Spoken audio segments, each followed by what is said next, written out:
नमस्कार मित्रों, स्वागत है एक बार फिर से आपका अपने देसी होम लोन एडवाइजर चैनल में। आज का वीडियो मैं बनाने जा रहा हूँ बेसिकली उन कस्टमर्स के लिए जिनका लोन एप्लीकेशन हमको प्राप्त हो चुका है या उनके द्वारा हमें दे दिया गया है। तो इस वीडियो में मैं आपको बताऊंगा पूरी जानकारी कि अब आपका जो लोन प्रोसीजर है वो किस तरीके से मूव होगा स्टेप बाय स्टेप, और आपको किन किन चीज़ों को रखना है ध्यान, जिससे कि आपका लोन प्रोसेस जो है और स्मूथ हो पाए। तो चलिए शुरू करते हैं आज का वीडियो। देखिए, जब भी आपका लोन एप्लीकेशन हमको रिसीव होता है तो उसके बाद बेसिकली प्रोसीजर क्या होता है कि आपका जो डॉक्यूमेंट है वो सारे एक बार स्क्रूटनाइज किए जाते हैं। उसे कहते हैं प्राइमरली स्क्रूटनी या प्राइमरी स्क्रूटनी बोलते हैं उसको। तो प्राइमरी स्क्रूटनी के बाद क्या होता है, जो भी डॉक्यूमेंट कम होते हैं वो हम आपको बता दिया जाता है, आपको मेल के माध्यम से, व्हाट्सएप के माध्यम से या कॉल के माध्यम से, कि इस प्रपोजल में ये डॉक्यूमेंट आपके और रिक्वायर्ड है अकॉर्डिंग टू योर प्रोडक्ट। जो भी प्रोडक्ट आप ले रहे हैं, चाहे वो होम लोन ले रहे हैं, कंस्ट्रक्शन लोन ले रहे हैं, लोन अगेंस्ट प्रॉपर्टी ले रहे हैं, टॉपअप ले रहे हैं, बट एवर जिस भी तरीके का ट्रांजेक्शन आपका है उसके अकॉर्डिंग जो भी आपकी पेंडेंसी है वो आपको हमारे द्वारा बता दी जाती है। उसके बाद वो डॉक्यूमेंट आपने हमें देने, अगेन आप हमें मेल पे या व्हाट्सएप पे दे सकते हैं सो दैट आपको ब्रांच ना आना पड़े। उसके बाद जब ये सारे डॉक्यूमेंट हमको रिसीव हो जाते हैं तो बेसिकली सबसे पहले आपका क्या होता है, होम लोन एप्लीकेशन लॉगिंग होता है सिस्टम में। तो सिस्टम में जाने से पहले क्या होता है, जो डॉक्यूमेंट आपने हमें दिए हैं वो सारे डॉक्यूमेंट वेरीफाइड होते हैं ब्रांच मैनेजर से। जो भी आपने दिए हैं, आधार कार्ड, पैन कार्ड, आपका सैलरी स्लिप वगैरह, वो सारा वेरीफाई होने के बाद आपकी फाइल सिस्टम में लॉगिंग होती है और एक आपका लोन एप्लीकेशन नंबर जनरेट होता है जिसको हम कहते हैं रास रजिस्ट्री। बैंक के सिस्टम में आपकी फाइल जो है एंटर हो जाती है, और जब वो एंटर हो जाती है तो उस वक्त क्या होता है, आपको मेल आता है। उस मेल में आपको एक इन प्रिंसिपल सेंक्शन लेटर आता है। उसमें इन प्रिंसिपल सेंक्शन लेटर में आपका loan amount, tenure, rate of interest, वो सब चीज़ें आपको लिखकर आती हैं, मगर वो जब भी आएंगी जब आपका ईमेल आईडी रजिस्टर्ड है। अगर आपका एसबीआई में पुराना पहले कोई खाता है और उसमें ईमेल आपकी अपडेट नहीं है तो कृपया अपनी ईमेल आप अपडेट करवा लीजिए। अदरवाइज हमारा जो एग्जीक्यूटिव आपके पास आता है वो ईमेल आईडी अपडेट कराने का फॉर्म भी लेकर आता है। तो अगर आप उसे साइन करके दे देंगे तो हम ही आपका ईमेल आईडी अपडेट कर देंगे। ईमेल आईडी अपडेट करने के और भी बहुत सारे आपको बेनिफिट्स है। जो भी आपके बैंक के कम्युनिकेशन है वो सारा आपको मेल पे मिलता रहता है। कोई भी आपके लिए फ्यूचर के लिए बेनिफिट है, आपको करना चाहिए। और अभी मैंडेटरी भी हो गया है, लगभग सभी खातों के अंदर ईमेल आईडी अब मैंडेटरी हो गया है। तो देखिए, जब मेल पे आपको इन प्रिंसिपल सेंक्शन लेटर आपको जब रिसीव हो जाता है तो उसमें सारी चीज़ें लिखी होती है। एक चीज़ का जरूर ध्यान रखिएगा, जब भी आपको मेल पर इन प्रिंसिपल सेंक्शन लेटर आ रहा है तो देखिए, इन प्रिंसिपल सेंक्शन लेटर का मतलब क्या है कि बैंक क्या करता है, आपकी इनकम के आधार पर वो एक कैलकुलेशन करता है, आपका टेन्योर, आपका आरओआई वगैरह। आरओआई आजकल आपको पता ही होगा कि अब सिविल स्कोर से लिंक कर दिया गया है। जो भी आपका सिविल स्कोर है उसके अकॉर्डिंग जो रेट चार्ट है बैंक का, सिस्टम ऑटोमेटिकली आपका रेट ऑफ इंटरेस्ट उठाता है। तो कई कस्टमर का कॉल आता है कि जी आपने रेट ऑफ इंटरेस्ट बोला था मेरे को 8 रुपये 60 पैसे, यहाँ तो 8 रुपये 70 पैसे दिख रहा है या 75 पैसे दिख रहा है। तो देखिए, बेसिकली क्या होता है कि जो इन प्रिंसिपल सेंक्शन लेटर है उसमें जो आपको डिटेल है वो आपके सिस्टम के अकॉर्डिंग आती है। बट आपका अगर मान लीजिए किसी भी तरह का डिस्काउंट आपको मिल सकता है, उसके लिए आप एलिजिबल हैं, तो उसमें हम नोट बना के पुटअप करते हैं। जो भी डिस्काउंट आपको मिल सकता है मैक्सिमम एज पर बैंक गाइडलाइंस, वो चीज़ें हम पहले से डाल के रखते हैं। आपके जब लोन एप्लीकेशन जब शुरू होता है तो वो सारे नोट्स वगैरह हम पुटअप करते हैं हायर अथॉरिटीज़ को। जो भी आपको इंटरेस्ट का बेनिफिट हम दिलवा सकते हैं या जो भी स्कीम का बेनिफिट है। तो अगर आपके इन प्रिंसिपल सेंक्शन लेटर में आपको रेट ऑफ इंटरेस्ट 10 पैसे 15 पैसे ज़्यादा दिख रहा है तो उससे आप बिल्कुल परेशान मत हो। जब तक आपका लोन सेंक्शन होगा तब तक आपका डिस्काउंट का जो नोट है वो अप्रूव होकर आ जाएगा, और आपका जो सिस्टम में जाकर आपका मैनुअली जो रेट ऑफ इंटरेस्ट है वो ठीक कर दिया जाएगा। और उस रेट ऑफ इंटरेस्ट को जांचने के लिए आप अपना स्टेटमेंट निकाल कर देख सकते हैं, वहाँ पर रिफ्लेक्ट करेगा आपका नया रेट ऑफ इंटरेस्ट। ये कई बार तो सेंक्शन से पहले आ जाता है, बट कई बार सेंक्शन के बाद भी आ जाता है।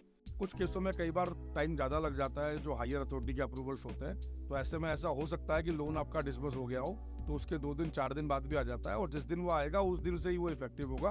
उस दिन से आपका जो रेट है सिस्टम में बैंक के वो चेंज हो जाएगा, और आगे से फिर उसी सिस्टम के हिसाब से काम करेगा, उसी रेट के हिसाब से पूरा जो आपका होम लोन इंटरेस्ट रेट का कैलकुलेशन। अब देखिए, ये तो मैंने आपको प्राइमरली बात बता दी कि आपकी फाइल एप्लीकेशन आएगी और उसके अंदर पेंडेंसी जो भी है वो पूरी करवाएंगे हम। उसके बाद आपकी फाइल सिस्टम में लॉगिंग होगी, इन प्रिंसिपल सेंक्शन लेटर आएगा। तो इन प्रिंसिपल सेंक्शन लेटर में मैं दोबारा बता रहा हूँ कि जो भी कैलकुलेशन है वो आपकी इनकम के आधार पर होती है। बट जो प्रॉपर्टी का वेरिफिकेशन है, जो प्रॉपर्टी के डॉक्यूमेंट्स का ड्यू डिलिजेंस है, क्योंकि अभी नहीं हुआ है तो उसको आप फाइनल सेंक्शन लेटर नहीं मानेंगे। आप उसको इतना मानेंगे कि आप इतने रुपए के लिए एलिजिबल हैं और आपका लोन जो सिस्टम में आ गया है। प्लस उसमें कंडीशंस लिखी होती हैं कि भाई ये चीज़ें होनी चाहिए, वो सब चीज़ें मैच करनी चाहिए, तब आपका लोन सेंक्शन होगा। तो वही चीज़ों के लिए फिर आपका फाइल जो है ब्रांच से जाता है हमारा होम लोन सेंटर। तो देखिए, जब आपकी फाइल ब्रांच से होम लोन सेंटर पहुंच जाती है तो वहां पर कुछ बातों का आपका जरूर ध्यान रखना है, जैसे कि जो वेरिफिकेशन है आपकी, जब भी कोई लोन आप अप्लाई करते हैं तो बैंक आपकी वेरिफिकेशन करता है। जैसे कि जो प्रॉपर्टी आप खरीद रहे हैं उसका वेरिफिकेशन होगा। अब प्रॉपर्टी जो वेरिफिकेशन होगा वो उसमें कितने तरह के वेरिफिकेशन होते हैं और कितने लोग जाते हैं। तो देखिए, प्रॉपर्टी के वेरिफिकेशन के लिए एक तो जाएगा वैल्यूएशन वाला, जो बैंक का ऑथराइज वैल्यूअर होता है, वो जाकर आपकी वैल्यूएशन जो है निकालेगा, प्रॉपर्टी की एक्चुअल मार्केट कॉस्ट क्या है वो निकालेगा। दूसरा एक विजिट होता है जो प्रॉपर्टी बेच रहा है सेलर के घर पे एक वेरिफिकेशन होता है, सेलर को वेरीफाई करने के लिए, सेलर का केवाईसी कंफर्म करने के लिए कि सेलर इस नाम का है और उन्होंने ये प्रॉपर्टी आपको बेची है। तो उस केस में सेलर को परेशान होने की जरूरत नहीं है। सेलर से सिर्फ इतना पूछा जाता है कि आपने ये प्रॉपर्टी बी बंदे को बेची है, बस उससे ये कंफर्मेशन किया जाता है। और वेरिफिकेशन होता है जो सेलर का आधार कार्ड आप देंगे उस पर। इस चीज़ का जरूर ध्यान रखें, यदि आपके सेलर का स्टेट बैंक में खाता है और वो उसी एड्रेस पर रह रहे हैं जो बैंक में अपडेटेड है, तो उस केस में सेलर का वेरिफिकेशन नहीं होता, वेरिफिकेशन वेव्ड है, क्योंकि कस्टमर को बैंक पहले से ही जानता है। उस केस में उसका केवाईसी करने की आवश्यकता नहीं होती है। दूसरा प्रॉपर्टी पे वेरिफिकेशन होता है साइट विजिट। जो प्रॉपर्टी आप खरीद रहे हैं वहाँ बैंक का ऑफिसर जाता है, उसको कंफर्म करता है कि ये प्रॉपर्टी यहाँ पर है, इस फ्लोर पर है, इस ब्लॉक में है, तो उसको हम बोलते हैं site verification, actual site verification. तो वो जो वेरिफिकेशन होता है वो बैंक के ऑफिसर के माध्यम से ही होता है। और जो आपका घर का वेरिफिकेशन होता है, जो वैल्यूअर है वो बैंक का थर्ड पार्टी चैनल होता है, थर्ड पार्टी ऑथराइजेशन है उसके पास बैंक से कि वो आपका वैल्यूएशन करेगा। इसके अलावा अगर आपका जो लोन वैल्यू है अगर वो 1 CR एंड अबव है, ये जो मैंने बताया, एक वैल्यूएशन होगा और एक आपका साइट होगा प्रॉपर्टी का। देखिए, अगर आपने होम लोन अप्लाई किया 1 करोड़ से कम के लिए, बिलो 1 CR के लिए, तो उस केस में आपका प्रॉपर्टी का एक वैल्यूएशन होगा और एक साइट विजिट होगा। मगर आपने अगर प्रॉपर्टी 1 करोड़ से ऊपर का लोन अप्लाई किया बैंक के अंदर, सपोज 1 करोड़ 5 लाख, 10 लाख, 2 करोड़, 3 करोड़, तो उस केस में 2 वैल्यूएशन होती है। जो वैल्यूएशन के विजिट है वो 2 होंगे और प्रॉपर्टी का साइट विजिट एक ही होगा, सेलर का भी विजिट एक ही होगा, तो एक विजिट उसमें बढ़ जाएगा। प्लस एक वेरिफिकेशन होता है ओरिजिनल पेपर वेरिफिकेशन जो होता है, वो हमारा बैंक का जो लीगल जो पैनल है, जो लीगल अप्रूव्ड जो लॉयर है बैंक की तरफ से, इन पैनल जो लॉयर है, वो वेरिफिकेशन करता है। उसका क्या प्रोसीजर होता है कि जब आपकी फाइल लगेगी तो आपको कॉल आएगा, आपको मतलब बायर को कॉल आएगा कि आपका प्रॉपर्टी का वेरिफिकेशन कराना है। तो आपने करना क्या है, जिससे भी आपने डील परचेज की है, सपोज कोई ब्रोकर बीच में है तो आप उससे कनेक्ट करा सकते हैं, या अगर सेलर से डायरेक्ट आपकी डील हुई है या बिल्डर से डायरेक्ट डील हुई है तो आपको उस पर्सन से उसको कम्युनिकेट करा देना है, सो दैट कि वो वहाँ पर जाकर ओरिजिनल पेपर देख ले। और जो भी बीच में आपका मीडिएटर है या सेलर है उसको आप बता के रखिएगा कि ओरिजिनल पेपर बैंक का लॉयर चेक करने आएगा। अब इस केस में भी अगर आपका लोन 1 करोड़ के अंदर है तो एक लीगल होती है स्टेट बैंक में, मतलब एक लीगल पैनल का कोई एडवोकेट जाएगा या उनकी टीम से कोई जाएगा। अगर आपका होम लोन 1 करोड़ से ऊपर है तो उस केस में 2 लीगल होती है, बैंक 2 लीगल करवाता है, तो उस केस में 2 एडवोकेट जाएंगे। बट उसमें जनरली हम लोग क्या करते हैं कि दोनों लॉयर्स को हम बोल के रखते हैं कि एक ही बार जाएं, बार बार ना जाएं, जिससे कि आपके जो सेलर है उनको दिक्कत ना हो, परेशानी ना हो। बट मे भी कई बार ऐसा हो सकता है कि वो दोनों अलग अलग टाइम पे जाएं या 2 लोग अलग से कोऑर्डिनेट कर रहे हो। कोऑर्डिनेट वो बायर से ही करेंगे, अगेन बायर ने ही रूट कराना है उसको अपने सेलर तक या ब्रोकर तक। तो अगर आपके पास अलग अलग कॉल आ रहे हैं तो आप प्लीज हमसे संपर्क कीजिए, सो दैट दोनों लॉयर एक ही समय पे विजिट कर लें। और सेम ऐसे ही जो वैल्यूएशन है, वैल्यूएशन में भी हम यही करेंगे कि अगर हमें पता लगता है, वैसे तो हम कोऑर्डिनेट करके रखते हैं कि दोनों वैल्यूअर एक साथ जाए, बट मे बी अगर आपको ऐसा लगता है कि 2-3 कॉल आ रहे हैं तो आप प्लीज हमसे संपर्क करें, हम उसको लाइन अप करा देंगे और एक ही बार में कोशिश करेंगे कि विजिट हो जाए। तो ये तो आपकी हो गई प्रॉपर्टी से रिलेटेड विजिट जो होती है, लीगल, वैल्यूएशन और साइट विजिट। अब आती है बात जो प्रॉपर्टी आप परचेज कर रहा है बायर की क्या क्या वेरिफिकेशन हो। तो देखिए, बायर का जो वेरिफिकेशन होता है, एक आपका होता है प्रेजेंट रेजिडेंस का वेरिफिकेशन, जहाँ पर आप रह रहे हैं, चाहे वो किराए का मकान हो, चाहे स्टाफ क्वार्टर हो, चाहे आपका अपना परमानेंट। इसके अलावा एक परमानेंट वेरिफिकेशन भी होता है। परमानेंट वेरिफिकेशन वही ज़रूरी होता है जहाँ पर आप रेंट पे रहते हैं और अब परमानेंट एड्रेस आपका कहीं और का है। मैंडेटरी नहीं है, अगर आपके पास कोई डॉक्यूमेंट आप हमें देते हैं, आधार कार्ड जो परमानेंट एड्रेस का और रेंट एग्रीमेंट देते हैं प्रेजेंट का, तो उस केस में फिर वो परमानेंट होता है। अगर आप जिस मकान में रह रहे हैं वहीं का आधार है तो उस केस में परमानेंट की ज़रूरत नहीं होती है, मैंडेटरी नहीं। दूसरा एक वेरिफिकेशन होता है आपके ऑफिस का, जहाँ भी आप काम कर रहे हैं, अगर आप जॉब कर रहे हैं तो आपके ऑफिस का होगा, और मान लीजिए अगर आपका सेल्फ बिजनेस है तो जहाँ भी आपने ऑफिस या सेटअप आपका लगाया हुआ है वहाँ का वेरिफिकेशन होगा। तो ये दोनों वेरिफिकेशन होते हैं, कॉल आपको आएगा। इन दोनों ही वेरिफिकेशन में मैं बता दूं, 1 करोड़ से नीचे के जो लोन है, प्राइवेट आउटसोर्स एजेंसी होती है वेरिफिकेशन करने वाली। तो वो लोग आपको कनेक्ट करते हैं। तो कृपया जब भी वेरिफिकेशन आपका होगा तो फ़ोन आपके पास आएगा, तो आप उसको प्लीज़ एंटरटेन करें और फ़ोन अपने मिस ना करें कोई भी। जब आप लोन अप्लाई करते हैं 5-7 दिन का प्रोसेस होता है, 5-7 दिन में सभी तरह के वेरिफिकेशन हो जाते हैं, तो कोई भी फ़ोन आप मिस ना करें। दूसरा एक चीज़ का ज़रूर ध्यान रखिए, क्योंकि इस पूरे प्रोसीजर के अंदर कुछ आउटसाइड एजेंसीज हैं, कुछ इन हाउस बैंक के ऑफिसर्स हैं, तो इसमें एक चीज़ का ज़रूर ध्यान रखिएगा कि कोई भी आउटसाइड एजेंसी वाला आपसे किसी भी प्रकार का कोई भी चार्ज मांगता है, चाहे वो कैश मांगे, चाहे यूपीआई मांगे, चाहे किसी भी नाम से मांगे, आपको किसी को कोई चार्जेस नहीं देना है, किसी प्रकार का कोई पैसा नहीं देना है। अब देखिए इसमें दो चीज़ है, आपका घर का वेरिफिकेशन हो गया, ऑफिस का हो गया। अब तीसरी एक चीज़ और है कि कई लोग अभी क्या है, जब से कोविड आया है तो वर्क फ्रॉम होम का हो गया या हाइब्रिड मॉडल हो। तो देखिए जितने भी लोग वर्क फ्रॉम होम में हैं उनके लिए मैं बताता हूँ क्या करना होता है। आपको अपने एचआर से एक मेल कन्फर्मेशन दिलवाना होता है बैंक को, जिसमें कि आपका एचआर जो वो बताएगा कि आपका ये नाम है, आपका ये डिजिग्नेशन है और राइट नाउ आप जो है वर्क फ्रॉम होम कर रहे हैं। एज पर कंपनी पॉलिसी अभी आप वर्क फ्रॉम होम कर रहे हैं। उस केस में अगर आपका एचआर, कई जगह ऐसा होता है कि जो एचआर अपफ्रंट मेल नहीं करेगा, तो आप हमें बता देंगे, तो हम आपके एचआर को, आप हमें मेल देंगे, तो हम आपके एचआर को और आपको सीसी में रख के हम बैंक से मेल कर देंगे कि आपने लोन अप्लाई किया है और आपका ये वेरिफिकेशन है, कृपया आप ये कंफर्म करें। तो ये आपका जो तीसरे तरह का वेरिफिकेशन है, जो लोग अभी ऑफिस से काम नहीं कर रहे हैं, तो इस प्रकार से उनका वेरिफिकेशन होता है। तो दोस्तों जैसे ही ये सारी रिपोर्ट सबमिट होती हैं, लगभग 3 से 4-5 दिन लग जाते हैं, डिपेंड करता है कि आप अगर अवेलेबल हैं सेम टाइम। कई बार ऐसा भी होता है कि जो बोरोवर है वो अभी अवेलेबल नहीं है, तो इसलिए घर का बजट नहीं हो पाया, या हस्बैंड वाइफ दोनों वर्किंग है, तो कोई स्पेसिफिक डे आपने बोला कि उस दिन करना, तो वो डिपेंड करता है अकॉर्डिंग टू सिचुएशन की क्या सिचुएशन है। सेम प्रॉपर्टी में भी ऐसा होता है कि सेलर अभी नहीं है या सेलर अदर स्टेट में है, अदर सिटी में है, तो उसका भी सॉल्यूशन है। अगर मान लीजिए आपका सेलर अदर सिटी में है, तो उस केस में क्या होगा कि जो आपकी रिपोर्ट है लीगल की, वो सर्टिफाइड कॉपी के माध्यम से सबमिट कर दी जाती है बैंक में। सर्टिफाइड कॉपी के जो चार्जेस होंगे वो एक्स्ट्रा लग जाएंगे, जो भी होंगे, कहीं 1500 होता है, कहीं 2000 होते हैं, कहीं 1000 होता है। उस केस में लोन तो आपका सैंक्शन हो जाएगा, बट आपको एक चीज इंश्योर रजिस्ट्री से 1 वर्किंग डे पहले सेलर को ओरिजिनल पेपर फिर से एक बार लॉयर को दिखाने पड़ेंगे, क्योंकि पहले उसने नहीं दिखाए। क्योंकि देखिए लॉयर जो रिपोर्ट देगा वो देगा फोटोकॉपी के बेस पे और सर्टिफाइड कॉपी के बेस पे, कि रजिस्ट्रार ऑफिस में जो भी कॉपियाँ वहाँ पर है उसके बेस पे रिपोर्ट तो दे देगा, बट ओरिजिनल वो फिर भी देखेगा कि ये डॉक्यूमेंट कहीं ओरिजिनल मॉर्गेज तो नहीं है, या ओरिजिनल है ही नहीं, कोई ओरिजिनल डिस्पोजिशन मिसिंग तो नहीं है। ये बेसिकली आपके लिए भी सेफ है और बैंक के लिए भी सेफ है। तो ये आप अपने सेलर को कम्युनिकेट करके रखिएगा अगर आपका सेलर आउट ऑफ सिटी है। अदरवाइज सेलर 1-2 दिन आगे पीछे होता है कि मैं अवेलेबल नहीं हूँ या इस दिन अवेलेबल हूँ, तो कोऑर्डिनेट करके उनके घर पर या उनके ऑफिस पर, या वो अगर सेलर ब्रांच आना चाहे तो वहाँ भी ओरिजिनल पेपर दिखा सकते हैं और वो वेरिफिकेशन उनका हो जाएगा। तो देखिए ये जो 4-5 तरह की रिपोर्ट्स है, legal, valuation, site, office verification, घर का वेरिफिकेशन, सेलर का वेरिफिकेशन, ये सारी चीज़ें आपकी रिपोर्ट्स एक बार जब लग जाती है फाइल में, रेडी हो जाती है रिपोर्ट्स, देन आपकी फाइल जाती है प्रोसेसिंग में।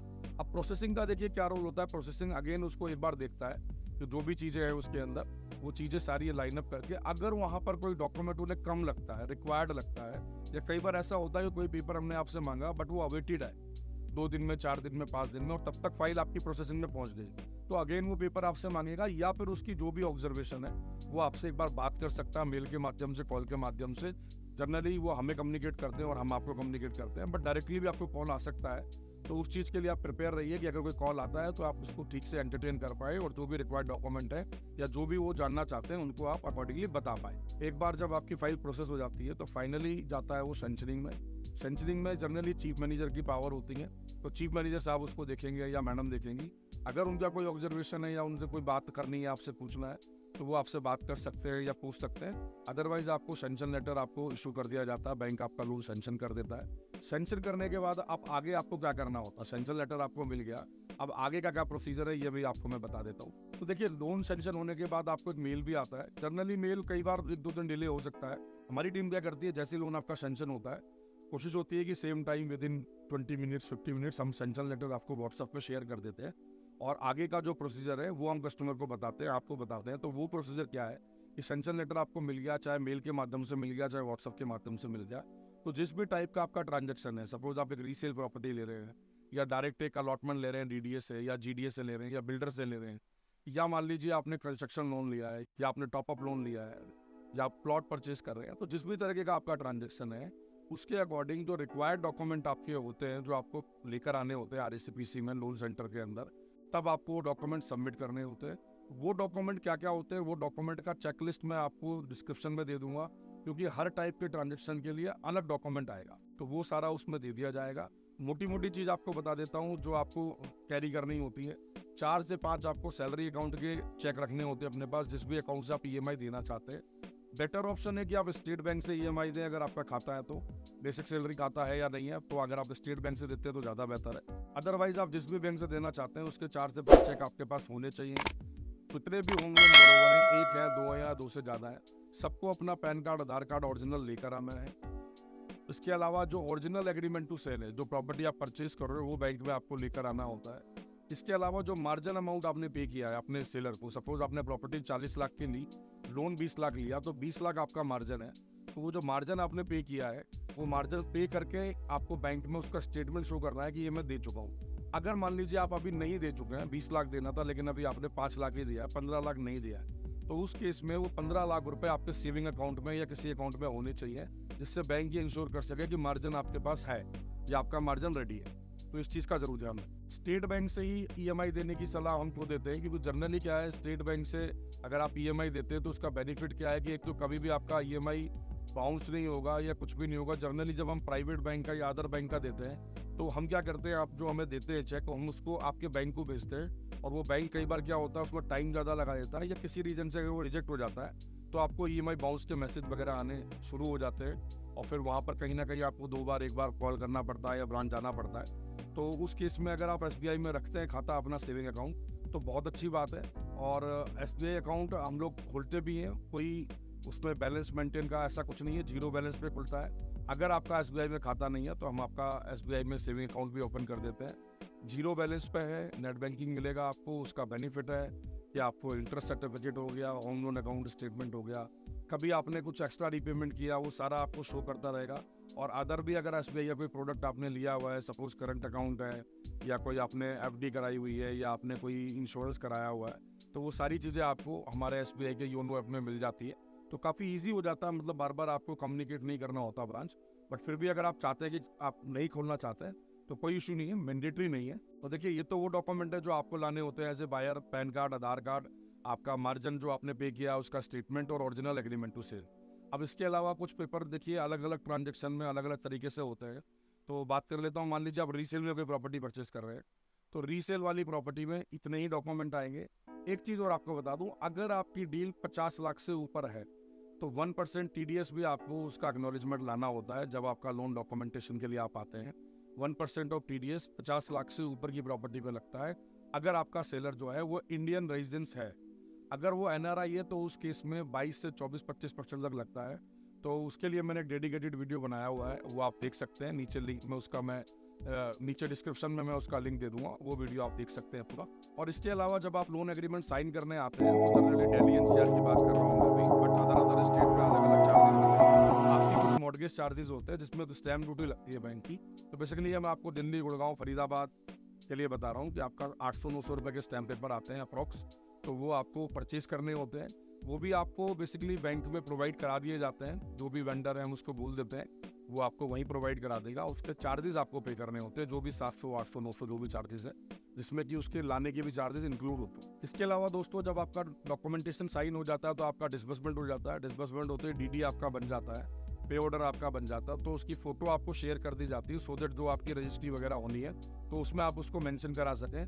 दूसरा, जब भी आपका DD वगैरह बन जाता है तो आपको हमें एटलीस्ट 1 वर्किंग डे पहले बताना है कि कब आपकी रजिस्ट्री है या कब आपको बिल्डर को पैसा जाना है। जिस वक्त आप लोन एग्रीमेंट साइन करते हैं वहाँ क्लियरली आपसे एडवाइस लिखवाया जाता है, तो वहाँ कृपया करके आप उस मूवमेंट को थोड़ा समझे। वहाँ पर तरीके से आप लिखें कि किस डेट में आपका रजिस्ट्री होना है, किस रजिस्ट्रार ऑफिस में होना है, किस टाइम होना है, सो दैट जो ऑफिसर है वो आपसे टाइमली कोऑर्डिनेट कर ले जिस दिन रजिस्ट्री हो, और वो आपका जो DD है वो टाइमली डिलीवर कर पाया, तो जिससे कि आपको कोई समस्या ना आए। अगर आप बिल्डर से ले रहे हो तो बिल्डर को पैसा कब देना है, ये सारी चीज़ें आप उसके अंदर लिखिए कि इतने रुपए का DD बनेगा, इतना रुपए का पेमेंट जाना है, इस डेट में जाना है, आज जाना है, 2 दिन बाद जाना है, अकॉर्डिंग टू डिमांड जो भी है, तो वो सारी चीज़ें आप उसमें लिखकर जरूर दें। और दूसरा, एक चीज़ का जरूर ध्यान रखें, जो भी हमारे कस्टमर्स लोन एग्रीमेंट साइन करने जाते हैं बैंक के अंदर ब्रांच में, जब आप अपना EMI वाला फॉर्म भरते हैं तो NACH भरते हैं, मान लीजिए अदर देन SBI अगर आपका अकाउंट है, तो उसमें डेट, अमाउंट और कितने समय के लिए है, ये कृपया आप लिखने के बाद एक बार उसका फोटो जरूर खींच लें, सो दैट आपको कोई कंफ्यूजन ना रहे कि आपका ईएमआई कितना है या आपने कितना भरा था। कई बार कस्टमर कहते हैं कम कट गया, ज़्यादा कट गया, तो उससे बचने के। तो दोस्तों ये था आज का वीडियो जिसमें मैंने बताया आपका फाइल एप्लीकेशन रिसीव होने के बाद डिसबर्समेंट तक कितने तरह के वेरिफिकेशन है या कितनी तरह की चीज़ें हैं। उम्मीद है ये वीडियो आपको कहीं ना कहीं हेल्प करेगा आपके लोन का प्रोसेस को अंडरस्टैंड करने के लिए। अगर ये वीडियो आपको अच्छा लगा हो तो हमारे चैनल को लाइक करें, शेयर करें, सब्सक्राइब करें और भी लोगों तक शेयर करें जो आपके नियर एंड डियर, जो आपके ग्रुप हाउसिंग्स के अंदर हैं, ग्रुप बने हुए हैं, सो दैट जो लोगों ने अगर हमारे माध्यम से लोन नहीं भी लिया है, एसबीआई में कहीं और भी अप्लाई किया है, किसी और स्टेट में किया है, तो एसबीआई के सिस्टम को वो अंडरस्टैंड कर पाए, सो दैट कि जब भी कम्युनिकेट कराएं वो अपने बैंक में या रिलेटेड ऑफिसर से, तो वो अंडरस्टैंड कर पाए कि क्या प्रोसीजर होता है और क्या क्या चीज़ें हो गई और क्या क्या चीज़ें अभी बची। तो ये मैंने आपको पूरा प्रोसीजर बताया A to Z, आपकी फाइल आने से फाइल डिसबर्स होने तक, रजिस्ट्री होने तक। उम्मीद है ये वीडियो आपको अच्छा लगा होगा। अगर आपको हमारा ये वीडियो अच्छा लगा है तो कृपया सब्सक्राइब बटन जरूर दबाएं और बेल आइकन को भी जरूर दबाएं। इससे क्या होगा, हमारे जो भी वीडियो डलते रहेंगे, आफ्टर होम लोन होने के बाद भी क्या क्या चीज़ों की आपको समस्या आती है, उसका कैसे निवारण हो सकता है, आपको वो सारी जानकारी इस चैनल पे मिलती रहेगी।